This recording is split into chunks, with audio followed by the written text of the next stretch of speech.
Welcome to the Collector Cave, and today we have a review of Hasbro Marvel Legends Giant Size X-Men Banshee. And I probably wouldn't have picked this figure up, but I was at my local Walmart, which I'm in a small town. There's never really a good selection. And I'd seen this guy here a few times. But the other day I walked through and he was marked down to 15 bucks.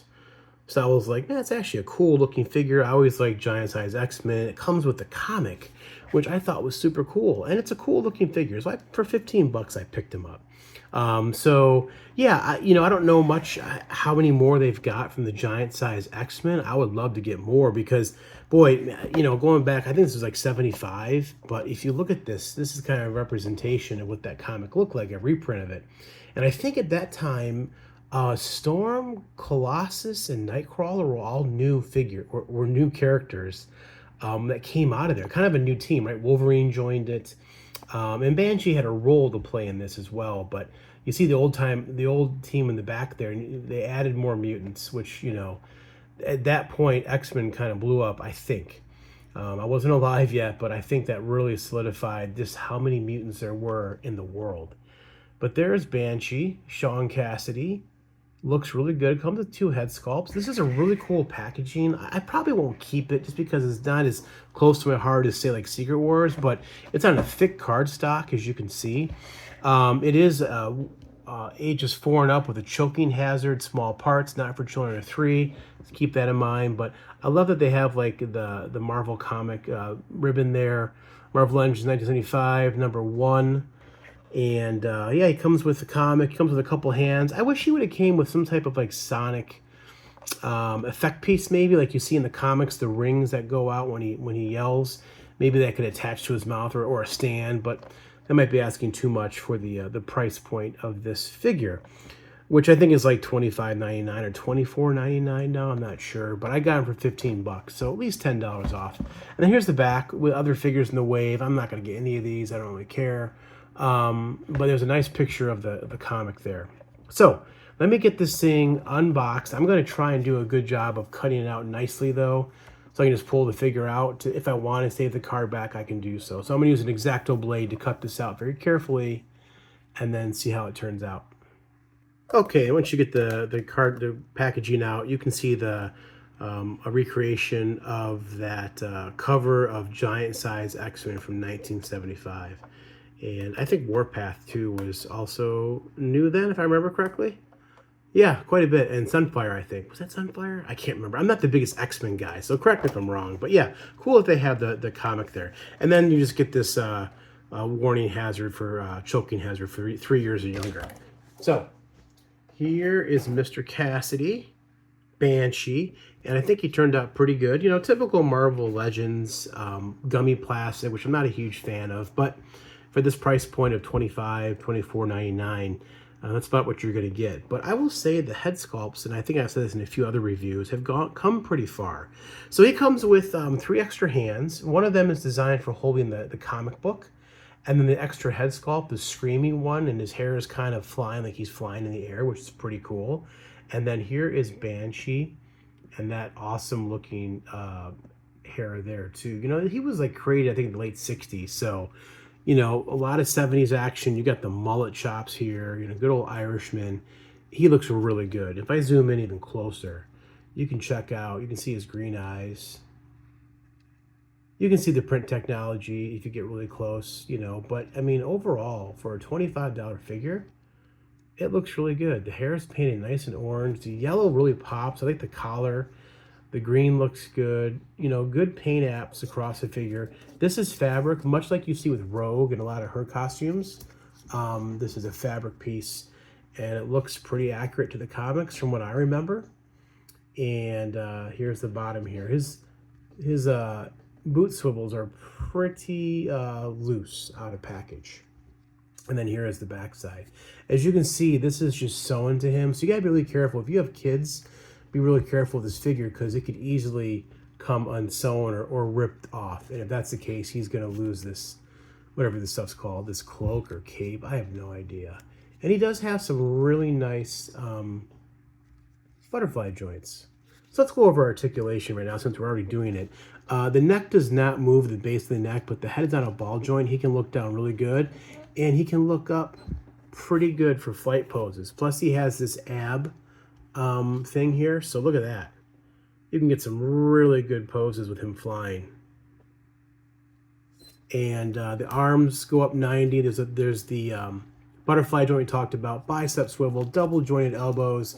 You can do all the articulation without worrying about this ripping. It works okay. There's a torso twist, not a ball joint.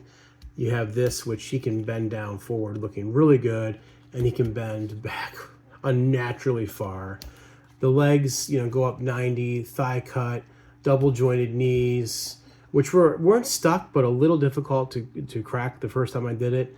A boot swivel, and then your typical Marvel Legend with some great rocker. And none of these joints were stuck on this figure for me. I'm getting more and more success with these Marvel Legends not having joints stuck.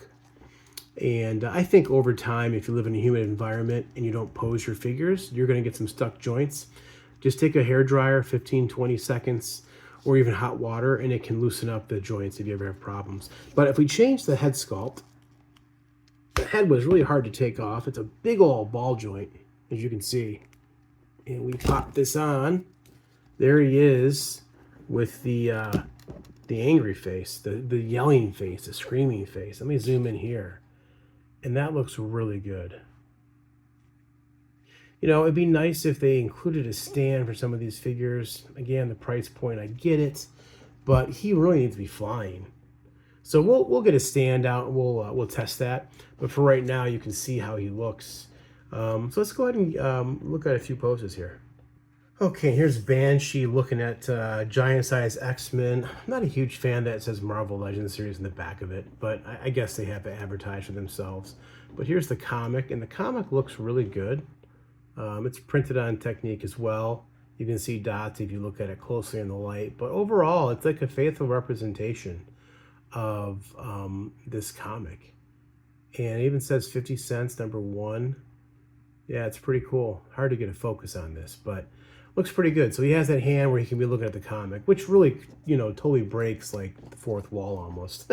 But, actually a very contemplative look here. You can see him looking at the comic book. All right, and here is a Banshee on a flight rod. Actually, it's a Mezco Fantastic Four figure flight rod. But as you can see, he looks pretty good.